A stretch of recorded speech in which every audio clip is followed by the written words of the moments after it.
Learning about the past can be so much fun. It's great to learn about where we've been and how the past shapes the future. Of course, it can be hard to remember lots of dates, not to mention all those names: George Washington, Eleanor Roosevelt, Amelia Earhart, Rosa Parks, Malcolm X.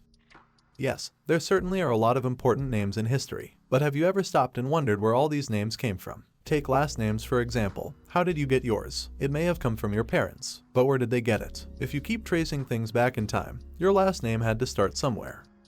Of course it did. In fact, people haven't always had last names. People there reportedly took on family names over 3,000 years ago to help improve their census. For many years, surnames were passed down by mothers. Today most children in China take their father's last name, as do those in much of the world. Last names didn't come to Europe until later. They can be traced to the Middle Ages. At that time, most Europeans lived in small villages separated by large areas of farmland. People rarely met those from other areas. Everyone knew all others who lived in their village, so there wasn't really a need for last names.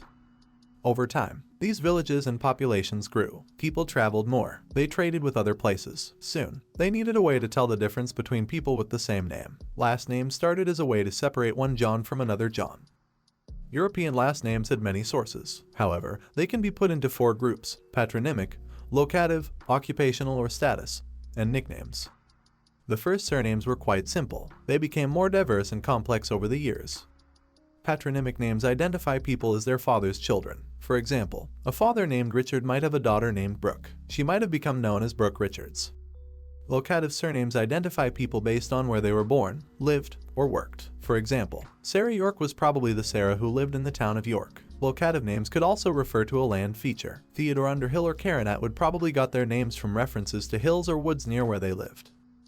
Other common last names were based on nicknames. These were usually words that helped to describe a person in some way. These may have been based on size like long, short, little, or a personality characteristic like stout, stern, or jolly.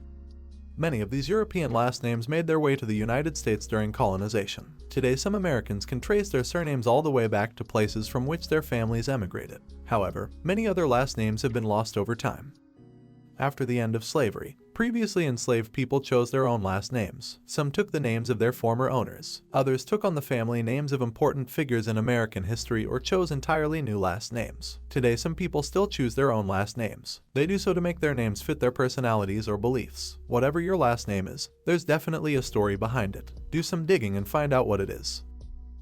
Thanks for watching, and don't forget to subscribe and smash the like button. If you have more interesting ideas, don't forget to leave them below.